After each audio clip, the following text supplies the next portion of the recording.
Hello guys, Vanitha நம்ம எல்லாருக்குமே தெரிஞ்ச ரொம்ப பரிச்சயமான ஒரு நபர் அப்படின்னு தான் சொல்லணும். சோஷியல் மீடியாவில் பயங்கரமாக எப்பவுமே வைரல் ஆகிட்டு இருக்க ஒரு பர்சன் அப்படின்னு தான் சொல்லணும். அவங்க வந்து விஜயகுமார் மற்றும் மஞ்சுளா தம்பதியருக்கு பிறந்தவங்க. ஸோ இவங்களுக்கு வந்து மூத்த தாரத்தில் வந்து யார் வந்து இவங்களுக்கு அண்ணனாக இருக்கா அப்படின்னு பார்த்தீங்கன்னா வந்து அருண் விஜய் வந்து இவரோட அண்ணனாக இருக்காங்க. ஸோ நிறைய இடத்துல வந்து அருண் விஜயை பற்றி இவங்க வந்து நிறைய விஷயங்கள் பேசியிருக்காங்க. இப்போ அருண் விஜய் வந்து ரீசெண்டாக கொடுத்த இன்டர்வியூவில் ஒரு சில விஷயத்தில் பற்றி பேசியிருக்காரு. வனிதா முக்கியமாக வெளியில் போனதுக்கு காரணம் என்ன அப்படின்றது இதில் வந்து தெரிஞ்சிருக்கு. என்னாச்சு, என்ன சொன்னார் அப்படின்றதுல இந்த வீடியோவில் நம்ம இப்போ பார்க்கலாம். இப்போ வந்து வனிதா பயங்கர வைரலான ஒரு பர்சன் அப்படின்னு தான் சொல்லணும். பயங்கர கான்ட்ரவர்சியலாக நிறைய விஷயங்கள் பண்ணியிருக்காங்க, பண்ணுவாங்க. பிக் பாஸ் மூலமா வந்து அவங்க பயங்கர ஃபேமஸாக இருந்தாங்க அப்படின்னு தான் சொல்லணும். அவங்க வந்து இப்போ அவங்களோட ஃபேமிலிக்குள்ள எடுக்கல. உண்மையாக சொல்லணும்னா அவங்க வந்து ஒதுக்கி வச்சுட்டாங்க அப்படின்னு தான் சொல்லணும் வனிதாவை. ஏன்னா வனிதா வந்து முன்னாடியே வந்து அவங்க ஃபர்ஸ்ட் ஹஸ்பண்ட் கூட இருந்து அவங்க குழந்தையோட கஸ்டடி, அதாவது ஸ்ரீஹரின்ற பையனோட கஸ்டடி வேண்டும் அப்படின்னு சொல்லிட்டு நிறைய ப்ராப்ளம் பண்ணாங்க. இதில் வந்து ஆகாஷ் என்ற முதல் கணவருக்கு வந்து அவங்களோட ஃபேமிலி, அதாவது வனிதாவோட ஃபேமிலியை விஜயகுமார் வந்து அவருக்கு சப்போர்ட் பண்ணி அவரோட பேரனை வந்து அவரு கூட வச்சுக்கணும் அப்படின்னு சொல்லிட்டு நிறைய விஷயங்கள் பண்ணி சண்டை போட்டுட்டு இப்போ 2 பேரும் தனித்தனியாக இருக்காங்க. அவங்கள பற்றி, வனிதாவை பற்றி மூச்சு கூட விடுறது கிடையாது, பேசுறது கூட கிடையாது. ஆனால் நிறைய இடத்துல வந்து வனிதா சொல்லியிருக்காங்க, இந்த மாதிரி நான் ஃபேமிலியோட போய் சேரணும்னு நான் ரொம்ப ஆசைப்படுறேன், ஆனால் அவங்க என்னை வந்து சேர்த்துக்க மாட்டாங்க, என் கூட பேசக்கூட மாட்டாங்க அப்படின்ற மாதிரி நிறைய விஷயங்கள் சொன்னாங்க. ஸோ மஞ்சுளா வந்து செகண்ட் ஒய்ஃப் விஜயகுமாருக்கு. ஸோ அவங்களோட ஃபர்ஸ்ட் ஒய்ஃபோட மகன் தான் வந்து அருண் விஜய். ஸோ அருண் விஜய்க்கு வந்து இப்போ ரீசெண்டாக வந்து இது மிஷன் மூவி கூட வந்து ரிலீஸ் ஆயிடுச்சு. ஸோ அதில் வந்து அவரோட ஃபேன் மீட் வந்து வச்சுருந்தாங்க. ஸோ அவரோட ஃபேன் மீட்டில் வந்து என்ன சொல்லியிருந்தார் அப்படின்னா அவரோட ஃபேமிலி, பர்சனல் லைஃப், அவரோட லவ் லைஃப் எல்லாத்தையும் பற்றியும் வந்து பேசிகிட்டு இருந்தாங்க. ஸோ அப்போ வந்து யார் யார் வந்தாங்க அப்படின்னு பார்த்தீங்கன்னா அவருடைய அக்காவும் ஸ்ரீதேவி, ஆக்ட்ரஸ் ஸ்ரீதேவி அவர்களும் வந்திருந்தாங்க. ஸோ வந்திருந்தப்போ நிறைய விஷயங்கள் பேசியிருந்தாங்க.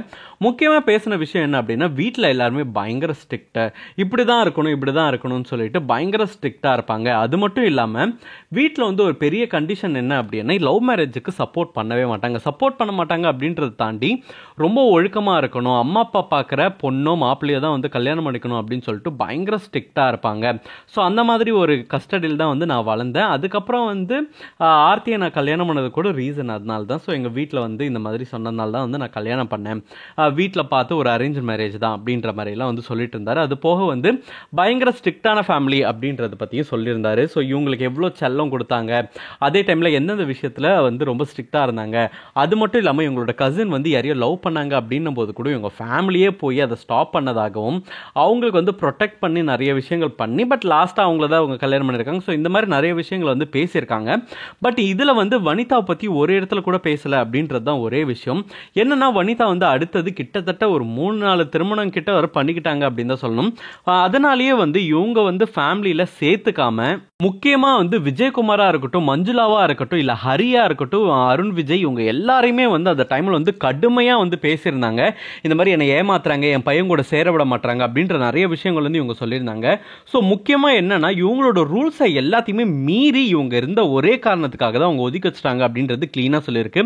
ஏன்னா வனிதா வந்து ஒரு இடத்துல சொல்லியிருக்காங்க, நான் வந்து எங்கள் அப்பாவோட பேச்சை கேட்டு தான் நான் வந்து கல்யாணமே பண்ணேன், அவரோட பேச்சை நான் அப்போவே கேட்காம இருந்திருந்தா வந்து நான் கல்யாணம் பண்ணியிருந்திருக்க மாட்டேன், என் லைஃப் நல்லாவே இருந்திருக்கும் அப்படின்ற மாதிரி அவங்க வந்து ஒரு இடத்துல கூட சொல்லியிருந்தாங்க. ஸோ ஆக மொத்தத்தில் என்னன்னா வனிதா இவங்க பேச்சை கேட்குற வரைக்கும் வனிதாவை கூடயே வச்சுட்டு இருந்திருக்காங்க. பட் ஆனால் வனிதா வந்து ஒரு கட்டத்துக்கு மேலே நீங்கள் சொல்கிறதெல்லாம் என்னால் கேட்கவே முடியாது, நான் எப்படி இருக்கணும்னு நினைக்கிறோம், நான் அப்படி தான் இருப்பேன் அப்படின்னு சொல்லிட்டு எப்போ ஃபேமிலி ரூல்ஸ்லாம் வந்து மீறி போனாங்களோ அப்போவே வந்து இவங்க சுத்தமாக கை கழுவிட்டு இதுக்கப்புறம் வந்து இவ கூட ஒட்டும் இல்லை உறவும் இல்லை அப்படின்ற மாதிரி நிறைய விஷயங்கள் சொன்னாங்க. ஆனால் ஸ்டில் அவங்க வந்து எப்படியாச்சும் அவங்க தங்கச்சிங் கூடயோ இல்லை அருண் கூடயோ வந்து சேரணும் அப்படின்றதெல்லாம் வந்து இப்போ வரைக்குமே ஆசைப்பட்டுட்டு இருக்காங்க.